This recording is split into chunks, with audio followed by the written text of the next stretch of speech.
Bismillahirrahmanirrahim. Semua yang bernyawa pasti akan berpulang pada Sang Maha Kuasa. Segala perbuatan selama hidup di dunia akan dipertanggungjawabkan saat di hadapannya.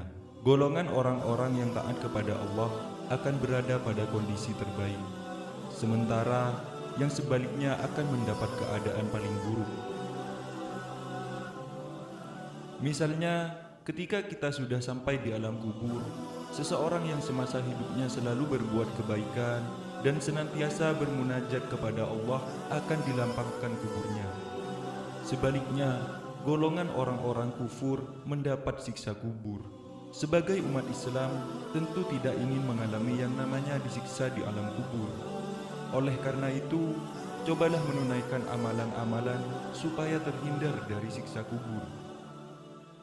Kali ini, channel Musafir Desa akan mengulas beberapa amalan agar terhindar dari siksa kubur. Untuk amalan yang pertama, yaitu ribat.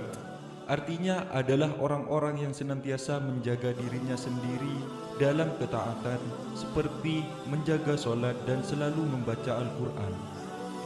Pada masa Rasulullah SAW, salah satu bentuk ribat adalah ketika berperang melawan pasukan orang-orang kufur. Sebagaimana sabda beliau, cukuplah sebatan pedang di kepala seorang mukmin menyelamatkan dari fitnah kubur. Untuk amalan yang kedua, menghafalkan surat Al-Mulk. Dari Abu Hurairah, dari Nabi Muhammad SAW, beliau bersabda, ada suatu surat dari Al-Quran yang terdiri dari 30 ayat dan dapat memberi syafaat bagi yang membacanya sampai dia diampuni, yaitu Tabarakalladzi biyadihil mulk. Apabila seseorang diampuni dosanya dan memperoleh syafaat, maka dia akan selamat dari azab kubur. Sedangkan amalan membaca Al-Mulk termasuk yang menghapuskan dosa. Untuk amalan yang ketiga, berdoa agar dihindarkan dari azab kubur. Di antara yang bisa menyelamatkan seseorang dari siksa kubur adalah semakin sering memohon kepada Allah Subhanahu wa Ta'ala agar selalu diberi perlindungan dari azab kubur.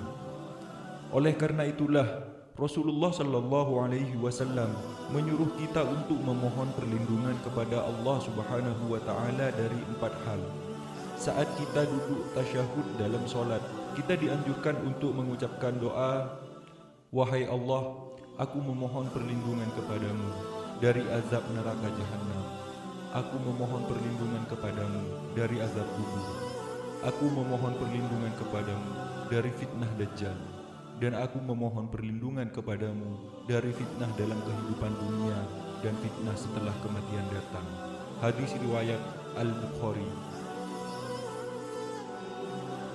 Untuk amalan yang keempat, memperbanyak amal soleh dan berusaha menjauhi segala macam dosa dan maksiat.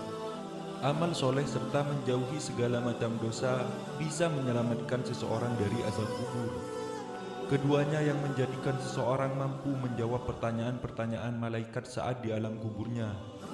Allah berfirman di dalam Al-Quran, surah At-Taha ayat 124 yang berbunyi, dan barang siapa berpaling dari peringatanku, maka sesungguhnya baginya kehidupan yang sempit, dan kami akan menghimpunkannya pada hari kiamat dalam keadaan buta.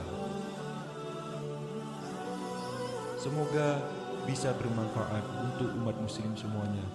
Assalamualaikum warahmatullahi wabarakatuh.